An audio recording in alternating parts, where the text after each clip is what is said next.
Hi everyone and welcome back. Today we are going to see everything we need to know about the guardrail generator, the new guardrail in 3.1. So we will start by simply dragging it into the scene. Okay. Just let me see if I have my screencast keys. Okay, this is good. Everything that is selected, we will reset the transform, classic, and we will select the guardrail generator. We will enter edit mode. Okay.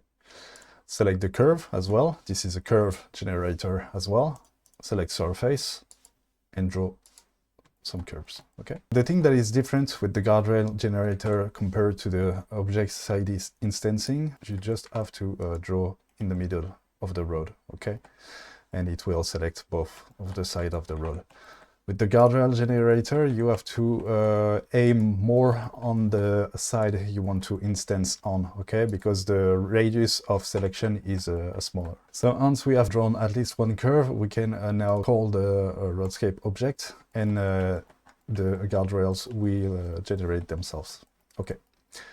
You may know for now that the guardrail generator now orients itself compared to the road automatically. And so for the ends of the guardrail. So this is basically how you can do it. And let's see quickly the settings for the guardrail. So the first setting is away from road. Just like for the roadside instancing, you can select how much you want the guardrail to be away from the road. Okay. So for now, it is not adapting to the elevation change of the terrain. This is something that I will try to implement. I'm not too sure if I can do it with the current setup of the guardrail, but there should be a way. So I'm confident enough to say that it should be a thing, and it should be in Roadscape anytime soon. So this is away from road. It is capped at a minimum of 15 centimeters from the road. Just for the sake of realism, let me know in the comments and in the Discord server if you guys want me to uncap this and to have it closer to the road than 15 centimeters. But for now, this is the minimum cap on the distance.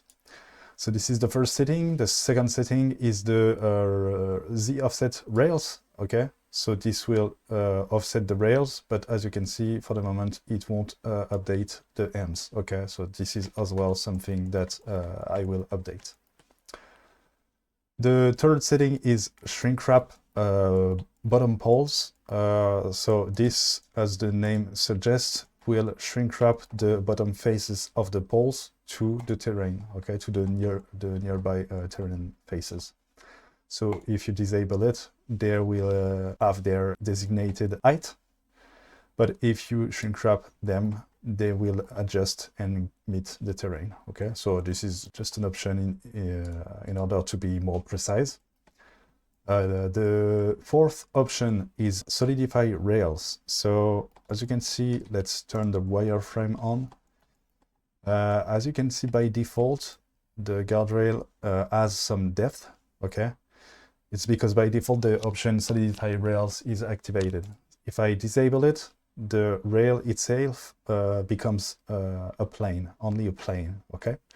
So which means that if we turn on the normals, face normals, you can see that now we have red normals here, which means the normals are orienting this way towards the road, okay?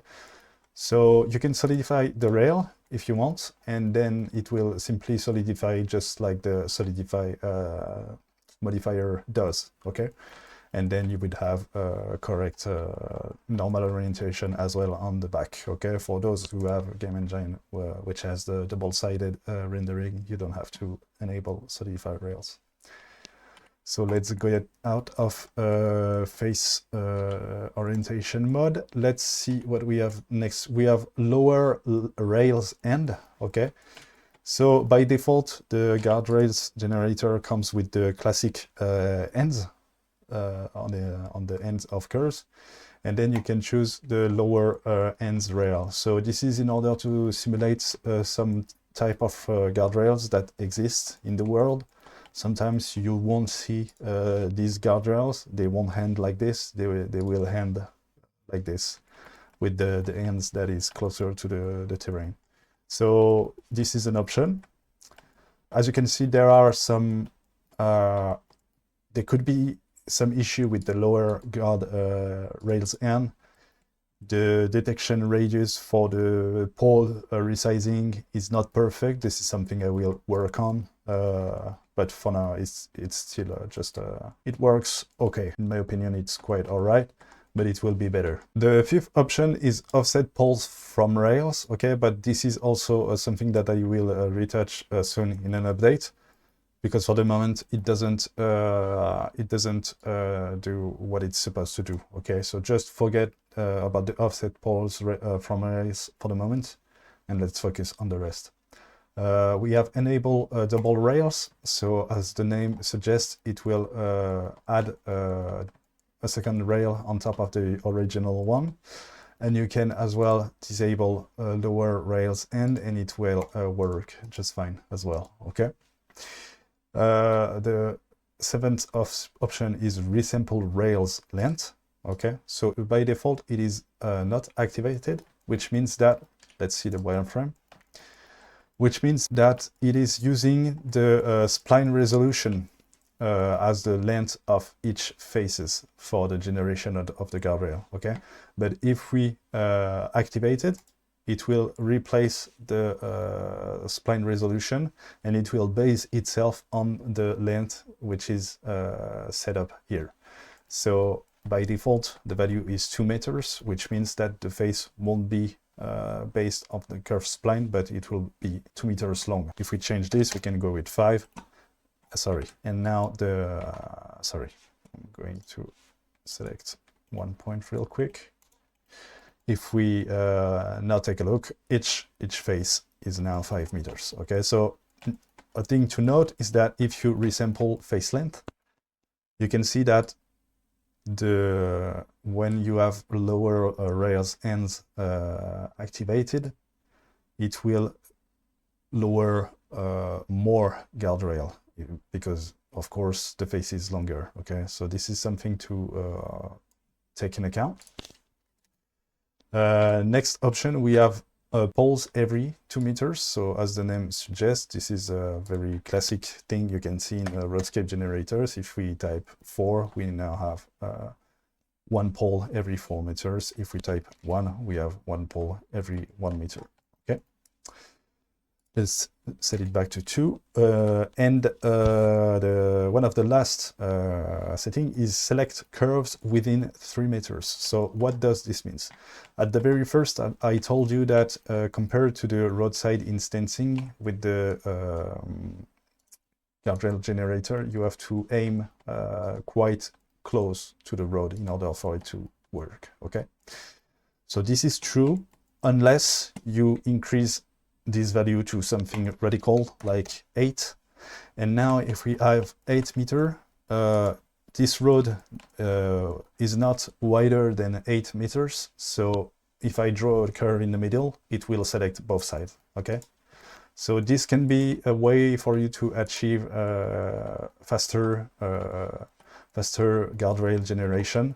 You simply want to increase the select curves within, and then you would be able to select both sides with only one brush, one stroke of curves. Okay, so this is for this option. Let's go back with 3, and as you can see, if I go back to 3, it will only instantiate when it's close enough, when it's 3 meters away from the curve and the road side. Okay. And then the last option is use yellow plastic ends. Okay, so this doesn't work if you have the lower rails end activated, but if we disable it, it will switch between the regular rails end and some custom ones, which looks like I've made them based on what I've seen from some guardrails in the world. So we have the default option, which is this one, which is the most used one. And then, you know, sometimes you have some kind of stuff like that. A quick word about the guardrail ends. So as you know, for now, this tool is meant to evolve. I have a few things to change in there. And the tool will also evolve with some new guardrails end.